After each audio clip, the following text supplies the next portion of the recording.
Madame Duc, c'est la terreur, vous vous cachez, vous ne sortez plus le soir. Comment ça se passe dans votre famille? Votre père, vous me disiez, était de plus en plus triste. Oui, il était très triste. Vraiment, il a complètement changé de caractère. Il était. En fin de compte, je crois qu'il était malade parce qu'il a dû en avoir la tension. Et à l'époque, c'était pas comme aujourd'hui, qu'on va se prendre la tension tous les mercredis, jeudis ou je sais pas quoi. On n'était pas soigné à ce point-là. Mais c'était ça qu'il a. Parce qu'il n'était jamais malade. Il n'était jamais malade. On était d'une famille très saine. Il y avait déjà à l'époque la tuberculose qui sévissait. Ma mère, elle avait très, très, très, très peur quand ça pas malade. Et elle était bien nourrie, même si elle n'était pas très, très, très, très riche. On allait à l'école et tout ça. C'était dur parce que c'était l'hiver et le froid, il fallait se procurer, du bois. C'était pas comme maintenant le gaz. À l'époque, on allume, c'est chaud, le chauffage central comme chez nous ici. On ouvre les fenêtres parce qu'il fait trop chaud. Mais on ne peut pas oublier ça. Comme ce bois, il pleurait, des fois ma mère disait, il pleure dans la cuisinière ou dans la cheminée. Parce que, et encore, c'était très difficile de s'en procurer. Ça, c'est quand mon père est mort, c'était très, très dur. Ça a duré 1 an, c'était vraiment. Quand il n'était pas là, j'étais déjà parti pour les travaux forcés. C'était quelle date exactement, si vous vous en souvenez? Ils sont partis quand ils sont rentrés, hein. C'était tout de suite après. Hein. Ils sont en 42. En 42. Oui, oui, oui, oui. C'était, par exemple, comme mon mari, il a fait l'armée 7-8 ans. Ça a commencé et il a fini, enfin, il a commencé, je sais pas. Donc les garçons faisaient leur service militaire, c'est ça? Non, non, non, non, ils faisaient des travaux forcés. Ils étaient réquisitionnés pour les Oui, travaux, obligatoires, pas forcés. Obligatoires. D'abord, c'était l'aîné, c'était Jacques, et puis après, c'était Joseph. Et ils sont allés où? Alors, ils sont allés. Où je sais pas. C'était les travaux forcés? Oui, oui, oui. C'était des travaux forcés. Des fois, on avait des nouvelles.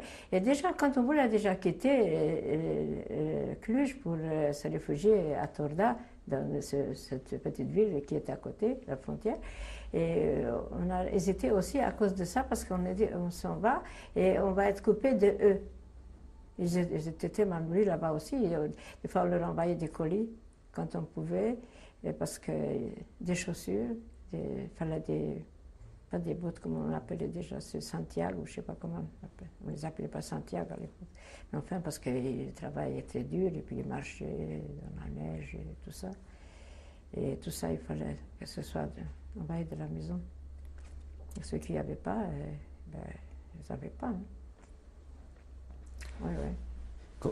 Alors ça nous a retenu aussi de ne pas quitter, de ne pas s'enfuir à cause de ça, à cause des garçons. Ma mère, elle tenait beaucoup à ça, c'est vrai.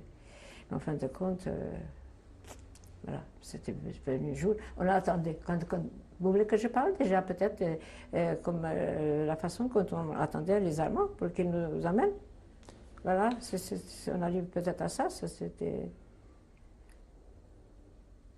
On attendait. On a fait des bagages et on attendait qu'ils vont venir. Il fallait se tenir prêt. Et on s'est tenu prêt. Des semaines, comme ça. On attendait qu'on vienne nous emmener. Soi-disant pour aller travailler. Qui a dit qu'il fallait se tenir prêt? Ça, qui le disait? Ben, je sais pas, il y a peut-être on en parlait, je sais pas. C'était quoi? La police roumaine? Non, non, on était déjà des Hongrois. Hein. Les Hongrois. Nous, on était déportés par les Hongrois. Ah, la police hongroise, hein. Ah oui, oui, c'était les Hongrois. Hein. C'était pas les Roumains. Hein. Les Roumains ne les ont pas déportés. Hein. Donc les Hongrois préviennent la communauté juive? Oui, il y avait les comités juifs, comme vous dites, voilà, c'est ça.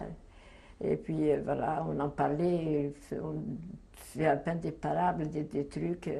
bon, on a dit qu'on va à Azerbaïdjan, quelque chose comme ça, il me semble qu'on a dit, qu'on va en Russie quelque part pour créer là-bas. Non, pour créer là-bas, je ne sais pas, un pays peut-être, quelque chose comme ça, ou travailler. C'était ça.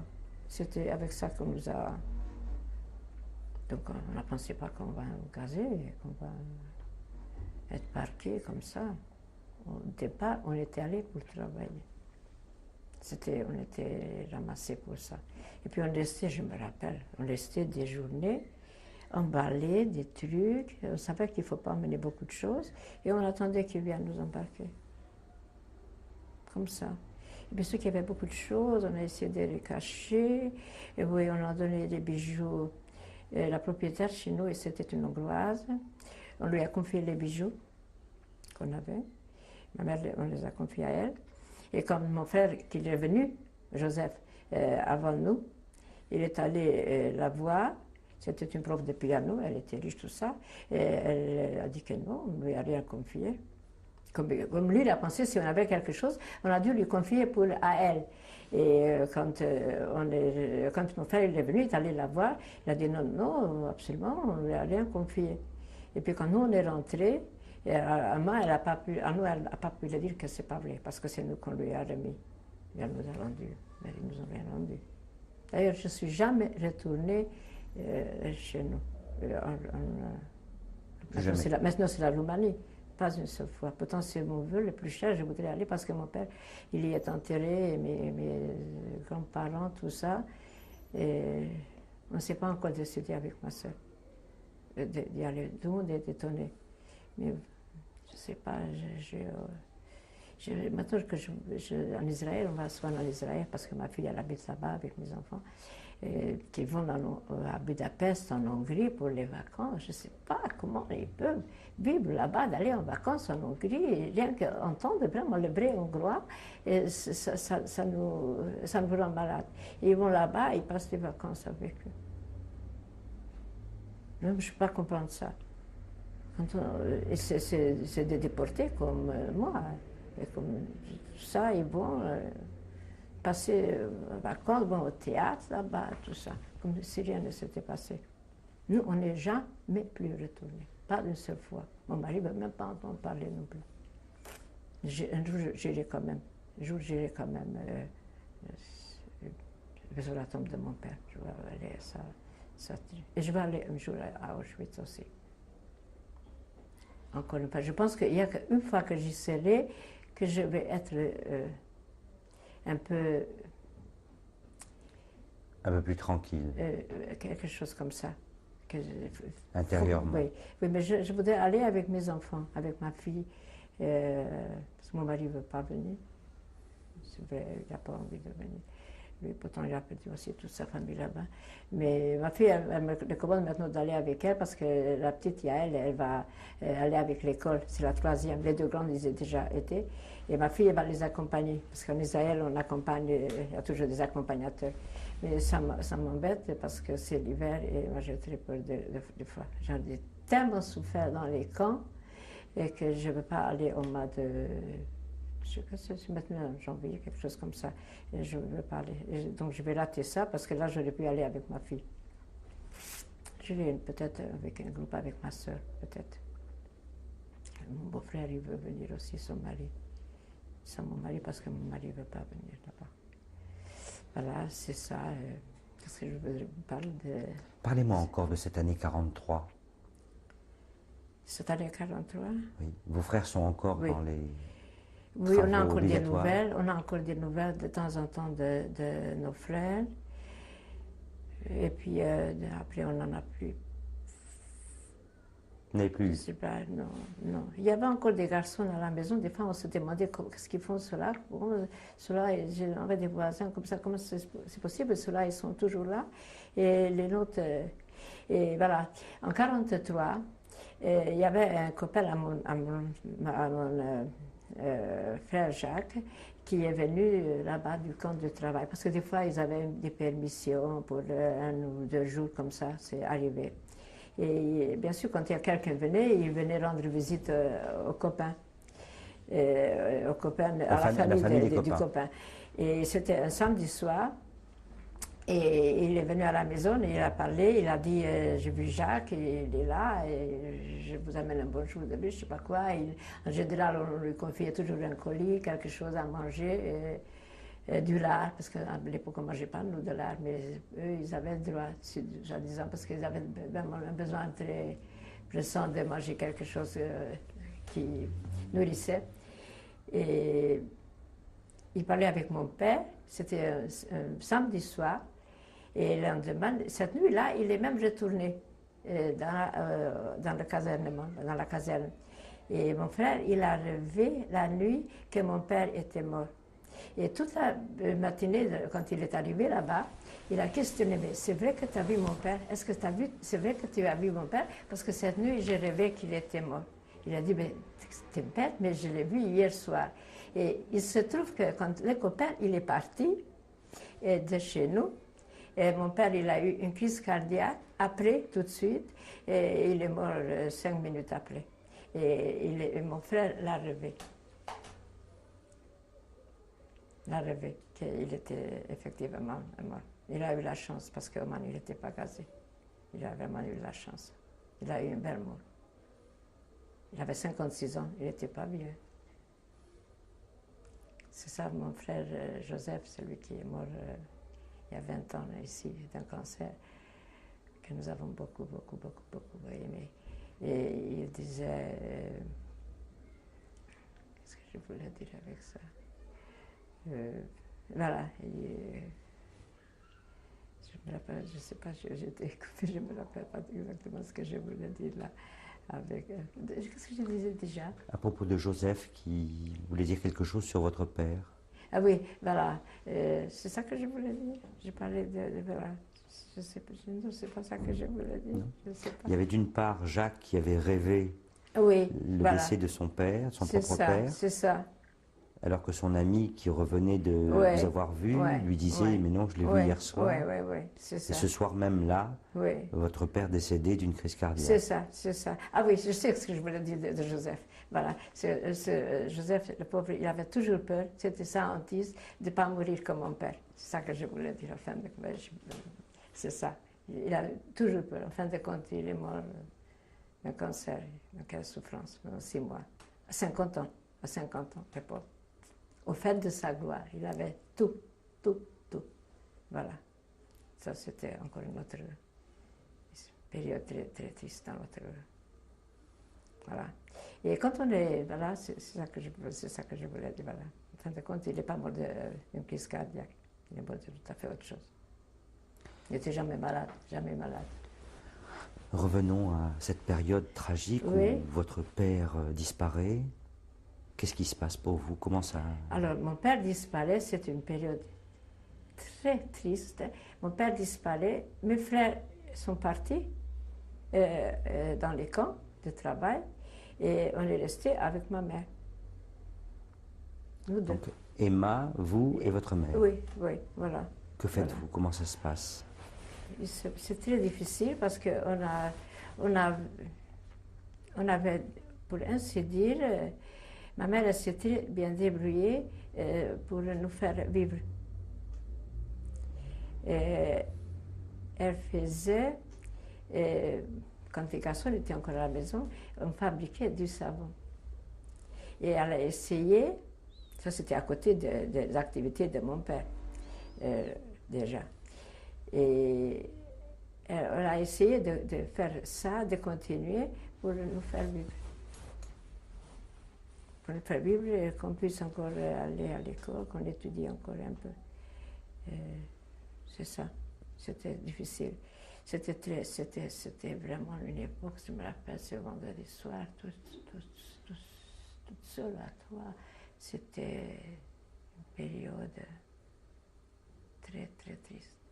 Mais ma mère, c'était quelqu'un de...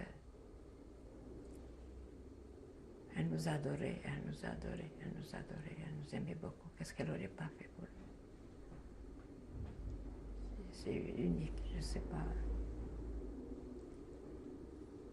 Je ne suis pas une mauvaise mère, mais je suis une bonne mère. Mais je sais pas, cet amour qu'elle pouvait donner autour d'elle, jamais je pourrais le faire. Pourtant, j'adore ma fille, j'adore mes enfants, mais c'était quelque chose de... Extraordinaire. Oui, elle avait 4, et je ne sais pas comment elle a tout fait pour qu'on soit comme tout le monde,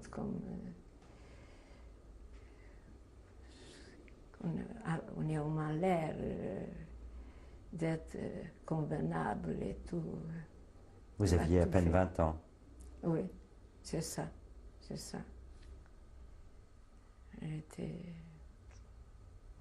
était courageuse, elle était formidable. Elle était formidable.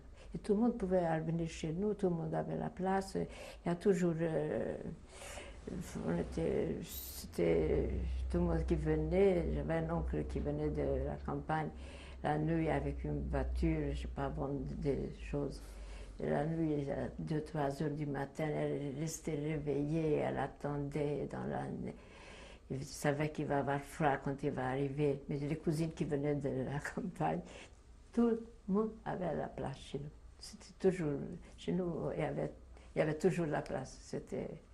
Et mon père aussi, il était très convivial. J'avais mes cousins qui venaient plutôt, quand ils sortaient du travail, ils ne rentraient pas chez eux, ils venaient à la maison, chez nous. C'était comme ça. Et puis les gens venaient, mes cousins de la campagne, ils venaient chez nous, c'était comme ça. Et à l'extérieur de la maison, comment ça se passe cette année-là? C'est encore la terreur? Ah oui, de plus en plus. Ah, de plus en plus la terreur. On savait qu'est-ce qui nous attendait et on n'a rien fait. Ma mère, elle voyait et elle voulait. Et à l'époque, quand on faisait ces savons, ah oui, elle voulait. Parce que c'était facile, parce qu'il fallait se déguiser. On attendait qu'est-ce que les autres faisaient. Et on avait affaire avec les paysans qui venaient à la maison. Et ils nous demandaient. Et puis, on ne partait pas. À cause de votre oncle, non, qui avait dit quelque chose? Oui, oui, parce que ma mère me disait, si c'est lui et qui a les moyens et tout, et il avait encore des relations plus que nous, il avait de l'argent et tout, et il ne le fait pas. Il avait aussi 2 filles, on a le même âge, on avait le même âge qu'elle, et un garçon, et qui ne le fait pas. Alors, s'il lui a dit, bon, laisse tomber, c'est pas... Jamais j'oubliais quand elle est rentrée le matin, parce qu'elle a guetté quand elle venait à la synagogue, à la choule, en face, et elle lui a parlé. Il a demandé son avis. Ah oui, oui, oui. Et lui... Elle était décidée qu'on s'enfuit avec... parce qu'il nous demandait, là, vous savez, il fallait leur donner quelque chose. Il venait, on pouvait, c'était pas encore à l'époque... la frontière, c'était à 7 km, Tourda, c'était tout près. Tous ceux qui étaient là, ils ont été sauvés, ils n'ont jamais été déportés. Ça n'avait pas la vie tellement facile, mais les Roumains n'ont pas fait ce que les Hongrois. C'était une situation difficile dans laquelle il fallait essayer de discerner ce qu'il fallait faire. Oui, et pourtant, ils nous ont dit qu'on s'en aille. Ils nous ont, ces garçons qui sont venus de la Pologne, qui nous ont supplié de partir, de ne pas rester, de faire quelque chose. Et puis, on est resté comme ça, comme des... On attendait, je ne sais pas qu'est-ce qu'on attendait, je ne sais pas. Ces journées sans fin qu'on attendait. Donc je ramassais les camions. Ça s'était fait vite. En quelques jours, ils ont vidé tout. Tout le monde a été parqué dans ce ghetto. Comment ça se passe? Comment ça se passe? On a des paquets. On nous a dit de ne pas faire des paquets. On peut déjà parler de ça peut-être? Oui. De ça. Alors voilà, de préparer, mais pas grand-chose. Alors comme c'était l'été, c'est pas tellement préparé pour l'hiver, c'était au mois de mai. Hein. C'était le printemps, plutôt là-bas. C'est pas comme ici, au mois de mai, il fait déjà chaud. Et puis, je me rappelle qu'on avait un bidon, parce que là-bas, la graisse, c'était très important en hiver. Qu'on faisait en été, pour en avoir pour l'hiver, la graisse d'oie, tout ça. Et c'était ça, la nourriture, quelque chose qu'on a pensé que c'était le plus important. Et on a préparé, je me rappelle, un bidon comme ça, avec de la... C'était gelé, parce que là-bas, il fait froid encore la graisse, je crois que quand elle est fondue, ça fait une masse, c'est pas liquide. Et on a préparé quelques trucs là, j'enlevais mes boucles d'oreilles, je les ai enterrées là-bas, parce que je ne voulais pas me séparer qu'en dernière minute, dans la terre.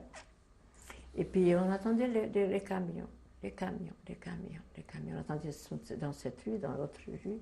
Et ça s'était fait, je ne sais pas, mais tellement vite. Au bout de quelques jours, c'était terminé. Tout le monde était déjà dans le ghetto. On me disait, oh, ils sont déjà là. Et ce ghetto, c'est à Cluj, c'est une usine de tuiles. Oui, c'était une usine de tuiles, c'est ça. Voilà, on était là, je ne sais pas, dans les 25 à 30 000.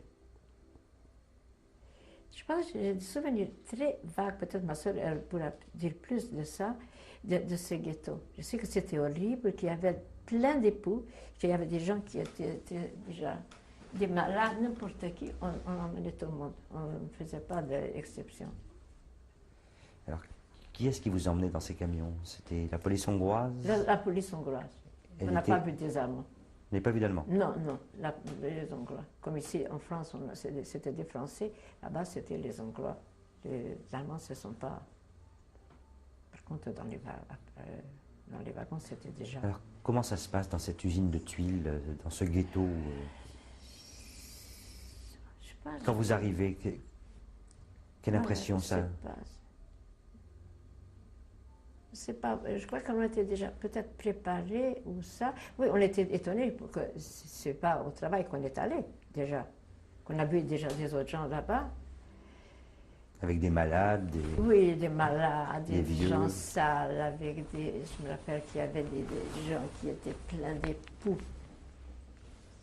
Comment on dit, poueux? Pouilleux. Comment? Avec des poux, des pouilleux. Des poux, tout ça. Et bien, plus on restait, plus on devrait en avoir. Je crois, mais on n'a pas arrivé, on était encore propre quand on est parti. On était propre. Et puis, on s'est groupé en famille. C'était ça, c'était la première chose. On était des côtés de mon père, des côtés de ma mère. On était groupés, on était toujours ensemble, à peu près. On s'est groupés, je crois, il me semble qu'il y avait des gradins. C'est quelque chose comme ça que je me rappelle. Je me rappelle vaguement de ça. Donc vous êtes regroupés par famille, et il y avait qui là dans... Alors, il y avait mes tantes, mes oncles, mes cousines. Il n'y a que des personnes âgées et des femmes. Les hommes étaient, pour ainsi dire, pas. Les hommes valides étaient dans les camps de travail. Oui. Ouais. Donc il y avait des tantes du côté de votre mère, du côté de votre père, des deux côtés, avec les cousines. Oui, donc, il y avait la sœur à mon frère et son mari. C'était un monsieur barbu, mais il était très grand commerçant. C'était des gens très bien, tout ça. Et il a encore un fils qui vit en Israël. Je suis très bien avec lui, Lali. Et lui, le pauvre, on était dans les wagons lui était aussi avec nous, parce que les hommes de certain âge étaient déjà... ils n'étaient pas réquisitionnés pour les travaux forcés. Combien de temps vous restez dans cette usine? Quelques semaines. À peu près 3-4 semaines, pas plus. Pas plus, parce que Shavuot, on était déjà dans les wagons. Bien sûr, on s'est organisé quand on est parti, et qu'on nous a ramassés, on était en famille. Le frère à ma mère, sa famille, la sœur, son mari et mes cousines, et les autres. C'était comme ça, on était groupés et dans les wagons, on est montés ensemble. Et ce cousin, il s'appelle mon oncle Shimon Bachi, qui s'appelle le pauvre, il était un type bien, il venait souvent, il s'occupait de nous, il venait chez nous quand mon père était mort, souvent. Il était très pieux, il était plus pieux. Plus pieux, il était... Eux, à la maison, on les appelait les séfarades. Parce que c'est pas comme les séfarades ici, oui. Les séfarades. Là, les très pieux, ils c'était des séfarades. À ce point que des fois, eux, ils étaient très instruits, mais que les enfants, ils n'allaient pas à l'école comme nous, dans l'école juive, mais il y avait une école réformée, néologues, nous on les appelait néologues, et mes cousines, ils allaient là-bas plutôt que dans l'école orthodoxe. Voilà, et lui, c'était monsieur très bien, c'était un grand commerçant. Vous restez quelques semaines dans cette usine de tuiles où vous êtes parqué, et là on vous met dans des dans les wagons, à Bestio. À Bestio, on était pas 80 à 100 personnes. Ça, c'était quelque chose. Alors cet oncle, le pauvre, des fois je me demande avec ma soeur comment il a fait, c'était un bel homme, je vous le montrerai la photo, et comment il a fait la prière pendant ces 5-6 jours qu'on a voyagé dans les wagons. Je ne sais pas, il faut croire qu'il a trouvé quelque chose, un seau ou quelque chose, et tout le temps je le vois avec la prière. Jusqu'à la dernière minute, il a encore cru en Dieu.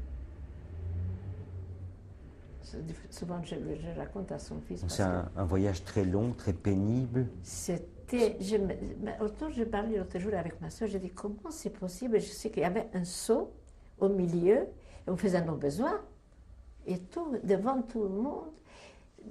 On ne peut pas, je ne sais pas, même quand on va, des fois, les bestiaux, maintenant que Brigitte Bardot, elle s'occupe, et tout ça, c'est inhumain, mais c'était pareil. C'est encore plus parce qu'on n'était pas des animaux. Et sans eau, on avait soif. On avait soif. Ma mère, je me rappelle, ma pauvre mère, elle me coiffait les cheveux, elle me ramassait parce que maintenant j'ai des cheveux plats, mais à l'époque j'avais des cheveux frisés, maintenant je les défrise. Et elle me coiffe parce que j'avais beaucoup de cheveux. Et comme elle est arrivée encore dans le wagon, elle me ramassait, elle me coiffait. Les cheveux, jamais j'oublierai ça. Et mon oncle à côté, par terre, bon, était serré, c'était comme des sardines. Et ça durait 5 à 6 jours, quelque chose comme ça, 5 jours, quelque chose. Et entre-temps, c'était chevaux dans le wagon, et toute la journée, il a fait la prière. Alors, avec le saut des détritus, tout ce qu'il y a pu en avoir, les cris des gens qui sont devenus fous. Il y avait même des morts. Il y avait même des morts, parce qu'on ne regardait pas. Qu'on mettait dans un wagon les valides et dans l'autre wagon les malades. Tout le monde ensemble. On a toujours pensé qu'on va ouvrir une fenêtre, on va ouvrir quelque chose, on aura un goutte d'eau. Il n'y a rien ne venait. C'était un cauchemar. Je ne sais pas comment on a survécu à ça. Comment on peut supporter tout ça. Et on n'a pas pleuré. Je ne me rappelle pas d'avoir pleuré. On ne disait rien, on était muets. Il n'y avait même pas des cris, pas des crises comme ça, mais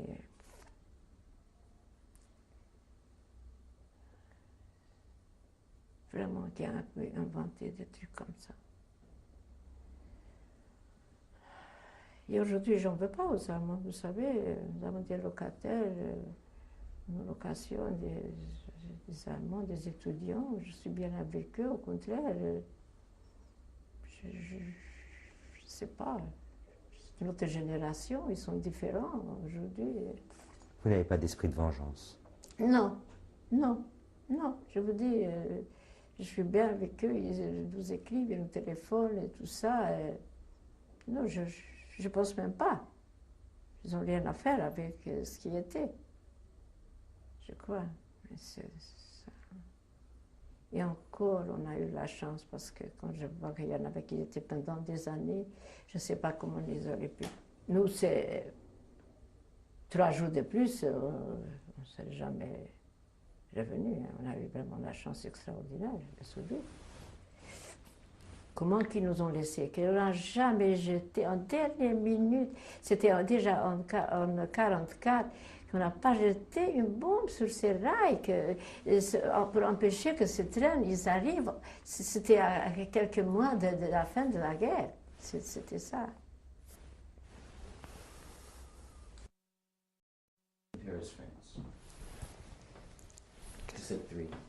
Cassette numéro 3. Ça, c'est la 3e. C'est la dernière? Ah. Vous venez de passer 5 à 6 jours dans ce wagon. Oui. Qu'est-ce qui se passe après? Alors, après 5 ou 6 jours, je ne sais pas si c'est 5 ou 6, plutôt 6 que 5, on nous ouvre les wagons, les portes,